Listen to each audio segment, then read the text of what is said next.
النهارده هنتكلم عن أول خطوة في الداتا أناليسز وهي البيفوت تيبل. تعالى كده سريعا نبص على الداتا اللي قدامي. أنا هنا مطلوب مني إن أنا أعمل 3 تقارير، عايز يعرف المنتجات الأكثر مبيعا، أعلى مندوب، وعايز يعرف بيانات عن الفاتورة رقم 1587. طيب هو هنا مديك جدول فيه داتا، ولكن لو هتاخد بالك إن الجدول ده مش مترتب، بمعنى أصح بيانات عشوائية. طيب أنا لو عايز أجيب التقارير دي من بيانات عشوائية هتعب جامد. طب أبدأ إن أنا أعمل إيه؟ هبدا ان انا اعلم على الجدول بتاعي، هدوس كنترول A، هتروح على انسيرت وهتبدا تدوس على بيفوت تيبل. طيب هيبدا يسالك سؤال، تحب اعمل لك التقرير بتاعك في شيت جديد ولا في نفس الشيته بتاعتك؟ والله انا احب ان التقرير يبقى في نيو ورك شيت. هبدا ادوس اوكي. هتلاحظ ان كل العواميد او كل العناوين اللي في الجدول اتنقلت عندك على ايديك اليمين، وعندك تحت 4 بوكسات. تقدر تقول ان البوكسات دي هي اللي بتمشي البيفوت تيبل. طيب واحده واحده كده، تعالى نرجع بس الاول. انا اول تقرير عندي كان المنتجات الاكثر مبيعا. طيب تعالى الاول نتكلم عن البوكسات كده سريعا. انا عندي الفاليوز وهو البوكس اللي بحط فيه ارقام او عدد، يعني فلوس، عدد، اي حاجه فيها ارقام بحطها في الفاليوز. وعندك هنا الرو. طيب هنا الكلمه معكوسه، لو عايز الحاجه تنزل شكل عمودي بتبدا تحطها في الرو، لو عايز الحاجه تنزل على شكل صف تبدا تحطها في الكولوم، وهتشوف معايا كمان شويه. ولو عايز تفلتر على داتا فبتبدا تحطها في بوكس الفلتر. طيب تعالى نجرب اول تقرير المنتجات. طيب انا عندي الفلوس فين؟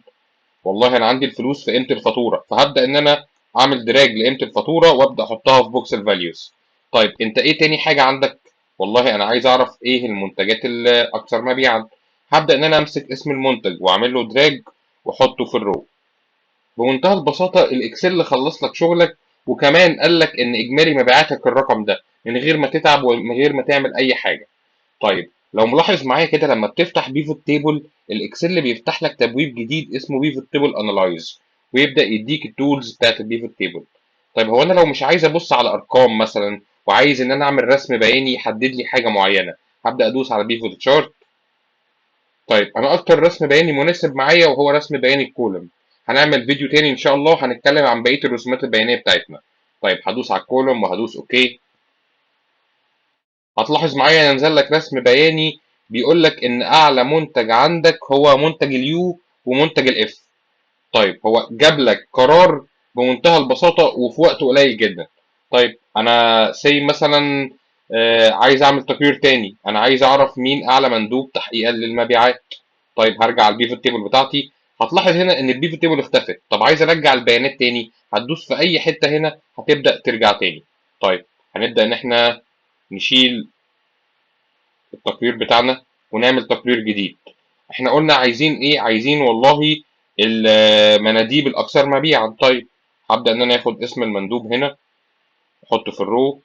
الفلوس بتاعتي في قيمه الفاتوره برضو ما اتغيرتش، هحطها في الفاليوز. هتلاحظ ان الاكسل قال لك سريعا والله ان المندوب حسام والمندوب ساره اكتر ناس بتبيع عندك. طيب هو انا لو اخدت المندوب مثلا من الرو بدات احطه في الكولم، ايه اللي هيحصل؟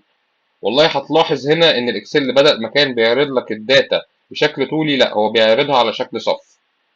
طيب تعالى نجرب تقرير تاني. والله انا عايز اعرف مثلا مين اكتر مندوب بيبيع عدد قطع. طيب الفلوس او الارقام عندك هنا ايه؟ والله عدد القطع. طيب هبدا ان انا امسك عدد القطع اعمل له دراج واحطه في الفاليوز. وتاني حاجه مطلوبه مني والله عايز اعرف المندوب. هبدا ان انا اطلع فوق واختار المندوب واعمل له دراج. طيب والله قال لك ان ساره بتبيع اكتر عدد قطع. يعني انت بكل تقرير تقدر تاخد قرار.